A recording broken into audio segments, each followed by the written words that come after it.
Always no. Always make this the other. Okay. Also correct. Okay. What do we see here? What are we gonna do?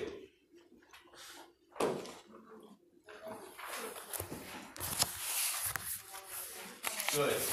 Negative x means flip it. So if m to the -1 is -1/3, what's m? -3. Negative exponents turn into positive, flipping them, does not impact whether a number is negative or positive. Okay? So m to the -1 becomes -1/3. M is going to become -3.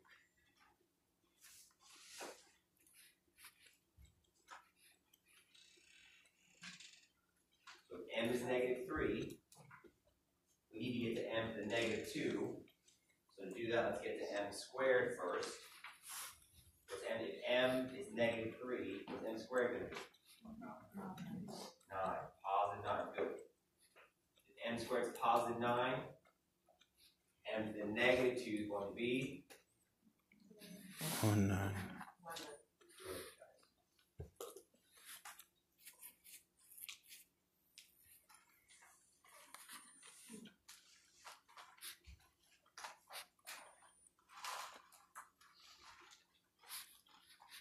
Okay, any questions on this?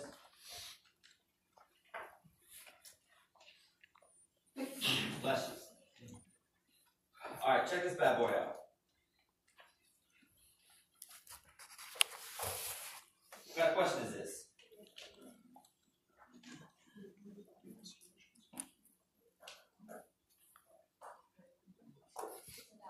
Find the value. Find the value question. So what would make a statement insufficient? More than one value for n. Okay? Alright. So we talked about this yesterday. I think whoever was that brought it up, we talked about we were talking about the rules for data sufficiency questions, right? And the shortcut, kind of the hack. And how as long as you had as many equations as you had variables, right? Then it would be sufficient. But what was one of the exceptions? I think one of you guys brought up? It was linear, right? What does linear mean, Rachel? Straight line. So when Rachel sees this problem, right, statement 1, what kind of equation are we going to get when we distribute this n? Quadratic, right? Which means the problem where it's not linear means the variable's going to have an exponent. So we're going to get n squared plus n equals 6. So right away, right, the rule about exponents and variables and equations kind of need to be a little bit aware because, hey, this is not a linear equation. It's a quadratic equation. Why do we call it a quadratic equation? Why are we worried about multiple solutions, right? When you graph it, it'll look like that. You've got more than one solution, okay? So, anyway, yeah, and we'll talk about how to factor it in just a little bit, but basically when you have something like this called trinomial, you guys remember this from 8th grade? I'm sorry, you do, right? Because what?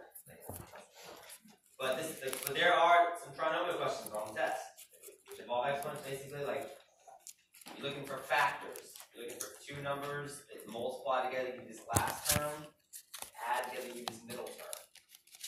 Okay? And I'll just point out, I know I was talking to Joe earlier, and some of you that have been out of school for a long time, like, this stuff's going to be like, what is that? Right? Huh? And I totally get it. And so I think it's important that we sort of differentiate, and Matthew's kind of asking about kind of more big picture concepts and stuff. It's important that we differentiate between like GMAT savvy and mathematical ability, right? So like stuff like this, I mean, just being familiar with trinomials and exponents and how to kind of manipulate stuff, it's just math stuff, right? So like it may have been a minute since you've dealt with this math stuff. There's lots of good resources out there. There's Khan Academy videos are excellent. So I was telling Joe, I had a lady in my South Florida boot camp a couple years ago. She was in her 60s, and so we know she was considered old because life expectancy in the 1800s is old, right? So, killing it. But you know, she said she spent about 2 months just going over Khan Academy videos like all the time, and that really shored up her math baseline. And then you know, took boot camp, she was getting over a 600, I think she got like a 640 or something. So I'm just saying, don't be defeated if we run into a math concept you don't remember, or you know, I'm saying just know that there's help for that. Okay? Those Khan Academy videos are all legit. So this is a trinomial, I have to factor it. This is what the end of factors end up looking like. The point is it like most quadratic equations, how many solutions are there for the variable? 2. Which makes this statement what? Insufficient. Okay?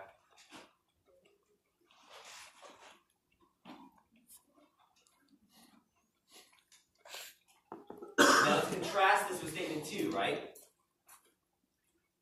Because we worked on a couple of these, I think now you guys know what to do with statement 2. What can we do with statement 2? The base.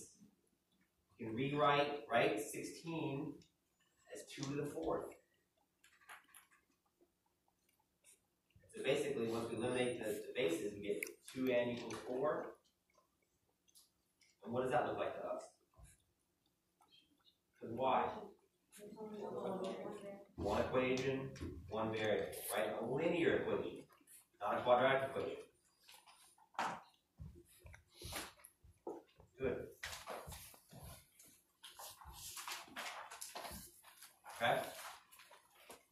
I mean, like, so again, right, we're still kind of on. I know we've been doing, kind of been more invested in the technical math part of it. We're still on that. Each problem has a lesson for us. Okay? And I think the lesson for us here is, hey, variables with exponents, probably more than one value, right? Variables in an exponent, only, translates to only one value, right? Linear equation kind of thing. So just, again, GMAT kind of showing off, showing you some different aspects to be familiar with. Okay? All right. What is the cube root of W?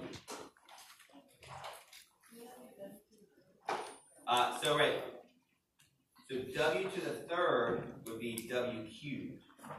The cube root of W would be like saying what number times itself 3 times equals W. Like the cube root of 8 is 2, for example. Okay? So if we want to know what the cube root of W is, what do we need to know? W, right? So, it's a find a value question. So multiple values means insufficient, only one value means it's sufficient, right? So it's going to be sufficient when we can know what W is. Can we figure out what W is based on statement 1? Sure, right? I mean, it's no different. I know Alyssa was asking about one of the questions from yesterday that we didn't talk about, was a sequence question, like the 293rd sequence is this, and it's got the each term is like -2 left from receiving or whatever, bless you. And the point is that when you knew what the relationship was, you knew what a term was before it, you're gonna be fine. Here, hey, do we know which root we're taking? And do we know what it equals? Absolutely, right? So from there, can we find W? Yeah. So even though it looks nasty, because we speak GMAT, this is actually going to be a problem in which we're going to get done in like 22 seconds. In one, hey, do we know what root it is? Yeah. Do we know what it equals? Yeah. Guess what? It's going to be sufficient. How about statement 2? Yeah, right? Do we know what root it is? Yeah. Do we know what it equals? It's going to be sufficient. You just know. Man. Because one and I don't get down that way, but it's fine. Can you write out what a cube root looks like on the board? Is it 3 with the thing over the square root? Okay, sorry, I'm starting to visualize that. Yeah, no problem. And what is the 15th root? Well, how would you visualize that? Same thing. right at 15 here. I mean, it's, Okay.